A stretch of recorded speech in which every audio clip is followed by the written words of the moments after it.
how some people walk into a room and instantly shift the energy, not because of their car, their clothes, or their net worth, but because of how they speak. Today, I'm breaking down the communication patterns that quietly separate the wealthy from everyone else. Because the truth is, your words can become your greatest asset or your biggest liability. If you want to speak with clarity, confidence, and the kind of authority that opens doors, this is your blueprint. Let's get into how to speak like the richest 1%. Number 1, intentional language. When the richest 1% speak, nothing is accidental. Their words are chosen with precision, and their communication is a reflection of how they think, how they lead, and how they move through the world. Intentional language isn't just about sounding polished. It's about operating with a level of awareness that most people never develop. While the average person speaks to fill silence, the top 1% speak to create direction, influence outcomes, and reinforce their identity. They understand that every conversation, whether with an employee, a partner, an investor, or even themselves, either builds momentum or breaks it. So they eliminate anything that dilutes their clarity, control, or credibility. They don't waste energy on reactive words, emotional fillers, or vague statements. They speak with purpose because they think with purpose. Intentional language starts with intentional thinking. The top 1% do not allow their mind to know their words will follow. When they talk about challenges, they define them accurately instead of making them bigger. When they talk about goals, they articulate them specifically instead of vaguely hoping things will work out. I'll try. I'm not sure, hopefully, and maybe someday don't exist in their vocabulary. They replace uncertainty with clarity. Here's what I'm doing. Here's the timeline. Here's the target. They choose words that make movement inevitable. And because their words reflect commitment, people take them seriously. They use language to build trust, authority, and momentum, internally and externally. Another aspect of intentional language is removing emotional leakage. This is where most people sabotage themselves without noticing. They speak while anxious, insecure, or defensive, and their words carry those emotions even before their message does. But the top 1% slow down. They respond instead of reacting. They eliminate unnecessary details, overly personal explanations, or attempts to justify themselves. They don't tell stories to gain sympathy. They communicate facts to create alignment. They understand that clarity is a form of power, and the more precise their words, the more influence they have. They also know that people mirror the communication they receive. When they speak calmly, confidently, and directly, others follow their lead.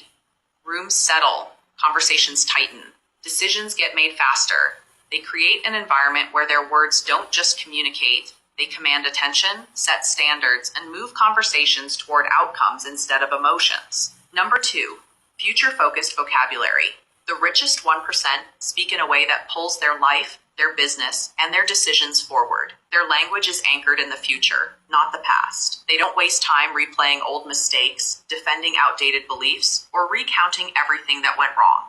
Their vocabulary is built around outcomes, direction, and what needs to happen next. When they speak, they orient themselves and everyone around them toward a vision that is bigger than the present moment. This is why their communication feels decisive, grounded, and powerful. They describe goals with specificity, expectations with clarity, and next steps with absolute certainty. They refuse to let their language be reactive because reactive language anchors a person to their current reality. They choose words that expand possibilities rather than reinforce limitations. They know that if they want people to follow them, invest in them, or trust them, their vocabulary must consistently point toward a compelling future instead of getting stuck in present-day problems. Future-focused vocabulary is also about removing the language of hesitation. Most people speak as if they are negotiating with their future.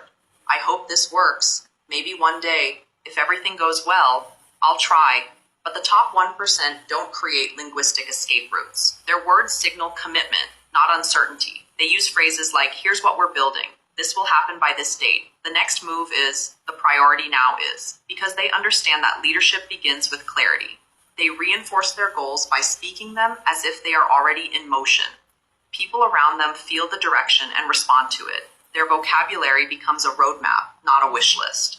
They speak with the assumption that progress is inevitable, and that mindset creates the discipline required to make it real. Another core element of future-focused vocabulary is the way the top 1% speak during setbacks. Most people use failure as a story they retell endlessly, embedding it into their identity. But high-level thinkers use completely different language. They don't say, this didn't work. They say, here's what we learned. Here's the adjustment. Here's what we're doing next. They never frame a setback as a dead end. They frame it as data. Their vocabulary keeps momentum alive even when they are rebuilding, recalibrating, or restarting.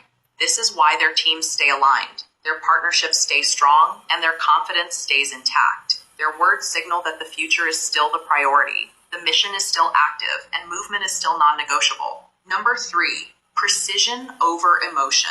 The richest 1% communicate with a level of precision that separates them from the emotional volatility that most people bring into conversations. They understand that emotional language, overreacting, dramatizing, exaggerating, weakens credibility and distorts the truth. So they discipline themselves to speak from clarity rather than impulse. Precision over emotion means stripping away the noise that comes from frustration, fear, or insecurity, and communicating only what is necessary to move forward. When they feel overwhelmed, they don't let their emotions spill into their speech. When they're under pressure, they don't rush their words or let stress control their tone. They choose language that reflects control, stability, and direction.